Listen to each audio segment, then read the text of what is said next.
Yeah, boy. What's going on? How y'all feeling? It's your boy Lee Blanco here with Phandemonium. Yes, with the PH, but not for player hate. But we from Phil, so we keep it real, you know what I mean? Welcome to Phandemonium, Lee Blanco. I'm the curator, the chef of this joint, and it's Thursday. Thursday we got football, NFL football coming. We got a game that most people probably don't care about, but since we in the NFC least beast, the East, we got the Washington Redskins and the New York Giants playing today, and so that should be a nice little game that we're gonna talk about, get some predictions and insight. We really don't care though. You know what I mean, just beat each other up bad, Philly style. But before we get into that, I want to kind of talk about some NBA news. Uh, some NBA news. We got Ben Simmons and our turmoils with him in Philadelphia. If you're not familiar, Ben was actually trying to sit out and get traded and so forth. But you know, I mean, as a Philly fan, I'm like, all right. I mean, you haven't really shown and proof, so going right here. But also as a Sixers fan, it's like we're not gonna give you up for nothing. We need something in return. So I'm willing to sit Ben Simmons and play. Whoever. While he get his mind right, or we recoup some of that money, and we can move on towards the next deal. But excuse me.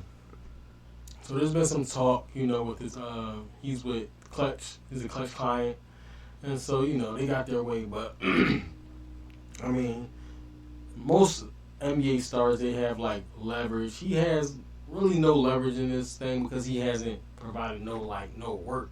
He hasn't improved his shot. He didn't go to the Olympics. He didn't do anything to make people think like, all right, let's go get Ben for a steal, or so we could get a comparable price for what for his services. But new take, just recently, just I think like yesterday, 2 days ago, John Wall actually was consulting with the Houston Rockets, and they was working on a trade. So basically, the Rockets are kind of moving forward with their thing, and it actually was going to start to incorporate Jalen Green and some of the newer, younger players, and in effect, Wall will be actually sitting out during the year, and he'll still be, I guess, training and so forth, but he won't be actually participating. He'll be focusing on the trade. So I'm like, okay, that's cool. So when I think about, I'm like, dang, Wall for Simmons, that's not a fair even trade. I was like, dang, maybe we get, but Wall will probably be better than Simmons as far as like actually shooting the shot in the hole and things like that. Simmons wouldn't do. So I'm like, all right, Wall for Simmons, but that don't equate. That don't equate at all. The money kind of equate, and I'm not sure of the numbers, but I was thinking like, dang, if Houston, they're saying they like, what are Houston saying? They saying, Wall is due over 91 million over the next 2 years and ready for a contract. And basically, he not, they're not trying to trade a first round pick and things like that. So, Houston, they want to part with Wall. They want to move forward. They're willing to sit him out while they go over that and just work on their younger pieces. And with that being said, I'm like, all right, they got their younger pieces. They got Wall that they're trying to get rid of. And Ben Simmons would definitely be a strong addition to what the Houston Rockets can bring. And we should have did this last year, but maybe, for Harden and all that, we should have just went forward with it. But I wasn't really sold at that time. I wanted to give Ben another shot. Not really, I didn't think Harden was good, but I just thought like, let's give him a shot, see how it goes. And like, I was wrong. I admit it. I was like, Harden would have been the best choice. We could have got rid of Ben last year, and we could have been on to better things. But with that being said, I thought I'm thinking this trade proposal. All right, if they're gonna get John Wall, we got Ben Simmons. Also, give us Christian. Give us Christian. What's my man name? Christian. I forget his name at this time. But, Christian. I'm tripping. I can't even go for it. So my man Christian, whatever his last name is, I forget his last name at this time, but he's a nice player, and he'll actually be him and Wall. I think will be like a good trade for Ben, and then they could probably give us a second round pick. So yeah, I think that would be a good trade. What y'all think about Christian Woods? No, Christian Woods and John Wall and a second round pick for Ben Simmons. And I think that kind of like minus the money, we might have to throw in a Furkan or somebody like that. But I'm willing to throw in the Furkan and if they give us him Wall and they give us the first round, something like that, or like a second round pick, 2 second rounds or something like that. I definitely will take that matchup. So yeah, what y'all think? John Wall, Christian Woods, and a second round for Ben Simmons. I'm loving it.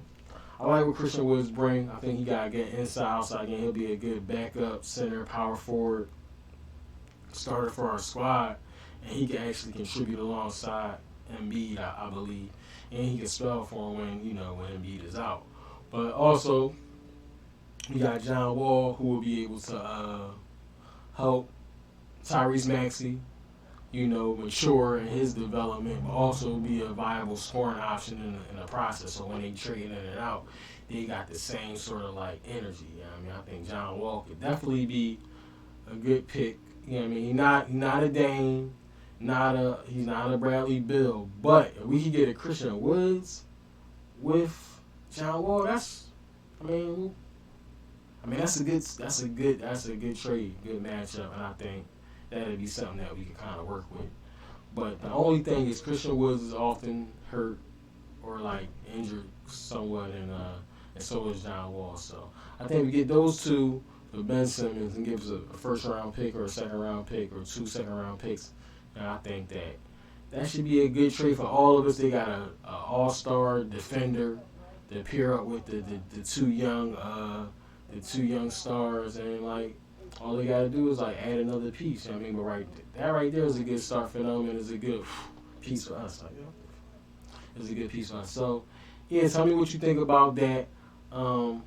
Christian Woods, John Wall, Ben Simmons for Ben Simmons. So let me get some of your thoughts on that. But yeah, that was a pretty good insight that I was looking into. But we also got let's get into the NFL. We got a little bit of NFL action. The Washington and the mofo New York Giants. And so this game right here, I guess the Giants have won the last 6 games in a row. So this might be a good time for Washington to might steal a win, or will the Giants continue in their dominance of the football team? And for me to pick this game is kind of hard. It's who's going to show up? On one hand, you have the Washington whose quarterback just got hurt. Fitzpatrick just got hurt, and so he got hurt, and now and on the Washington and on the Giants side, Saquon Barkley hasn't really been effective. Danny Dimes has been dropping dimes or fumbles or whatever consistently. At the highest, at a historical rate. I forget the stat that I said earlier, but he fumbled more times than anybody has ever in the NFL in a 3-year span or something like that. It's historical in the amount of fumbles that he's had. So but all in all, when I look at the Giants team, I think I would think that they have a decent quarterback. They have a running back. They have Sterling Shepard. Sterling Shepard. They got Kenny Galladay, and they got the Kadarius Toney, young wide receiver. So they got names, and they got young draft picks that you would think might be be an asset, but I haven't seen them put it together. They got crushed by the Denver. crushed. Like with Teddy Bridgewater and they backfield was like a rookie and like Melvin Gordon the third. Like it's not like nothing spectacular. And they had Jared Judy running around looking all crazy. So I'm not sold on the Giants. I think they probably regress, and I think they lack coaching. They lack coaching, and they lacking their defensive identity. I think when they had Strahan and when they had excuse me, whoo, when they had Strahan and all those defensive stalwarts, like they knew what they had. They had a strong line. They was able to control and dominate and to pick the games. And right now, I guess I heard that they had a pretty good defense last year, but coming into this season, they after that first game, I'm not convinced. So Giants have a lot of proving to do. Washington, on the other hand, they played against the Chargers, and I guess the Chargers are presumably a decent team, but it was like 20-13 or something was the score. So Washington Washington won't be an offensive stalwart. I don't see them, scoring 40 points or 30 points a game or nothing like that. But they have some viable weapons like Terry McLaurin. He's nice. I like what he brings to the game. For the past couple years, he's just been a nice receiver. So I've noticed him. They got Logan Thomas and they got Antonio Gibson. And to me, those are just names that that I recognize from off of a stat sheet. I don't really see them as viable options, but I think like those three players are like their main players, and they have some contributing factors, but I don't see them as being like threatening offensively. So this is primarily going to be a defensive game. Like I see, who scored 16 last week? I think Washington scored 16 and the Giants scored 13. Like that's the type of game it could be. Like one of those low scoring, two field goals and a touchdown, or three field goals type. You know what I mean? Like something weird like that. Like yeah, like 13 is like a field goal and two field goals or three field goals. Somewhere sort of concoction like that. Three field goals and a touchdown, then two field goals and a touchdown. Like these are the type of teams that's playing, and they both supposedly have pretty good defense. So I think that it's going to be a challenge. I'm curious to see if the Giants can win 7 in a row. And knowing that stat that they have had so much success, it kind of makes me want to say, I'm gonna go the other way with Washington. But this is the NFL. I had any given Sunday, so I can't really say that the Washington is going to be the winner. But I would say for this,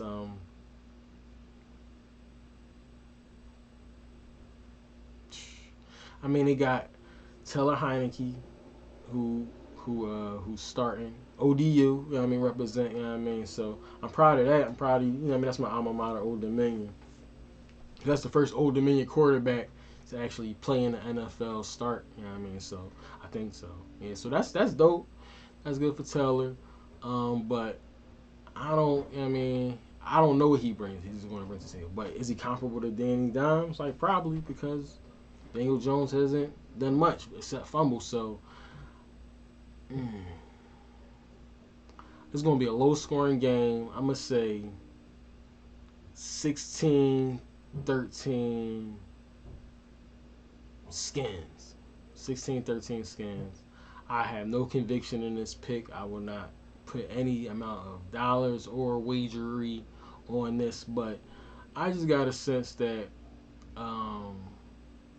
even though I kind of wanted the Giants to win this one because, I don't know. I just wanted the Giants to win this one just because. But I think that Taylor Heineke probably going to show improve some sort of skills. They're probably going to dumb down the game plan, give a lot to Gibson, allow him to run. And Terry McLaurin going to probably catch a couple passes, and they'll have a nice little game plan where they can control the clock and score or field goals, while the Giants try to do the same thing with Danny Dimes, but They don't have. I mean, Saquon's not really a viable option. He hasn't been. He hasn't been producing. And then it's just going to rely on them getting close to his touchdown field goal range. And can Danny score the touchdown, or will he more likely get in the red zone and allow the kickers to be a kicker game? So I can see a high, uh, you know, field goals being a high, being something that's really important in this game. Special teams and kicking and punting and all of those different dirty football statistics. I mean, so um, yeah. So my prediction is the Washington Redskins 16, the Giants 13. And I have, no real reason for that. So that's what they scored last week, and they're gonna be tough defenses. And they both suck. Like, let's be honest. Like, we don't care what Washington does. We don't care what the Giants do. I mean, matter of fact, here goes a fun fact that of the Giants. Let's see, where is that? Let's see, my guy. Oh, yeah, that's it. Yeah, the Giants actually haven't had a winning. They haven't had a winning anything. They haven't had a winning week in the NFL since in 2017, which is crazy. So like, hold on, let me see if I can get this photo. Yeah, man, my man out here struggling.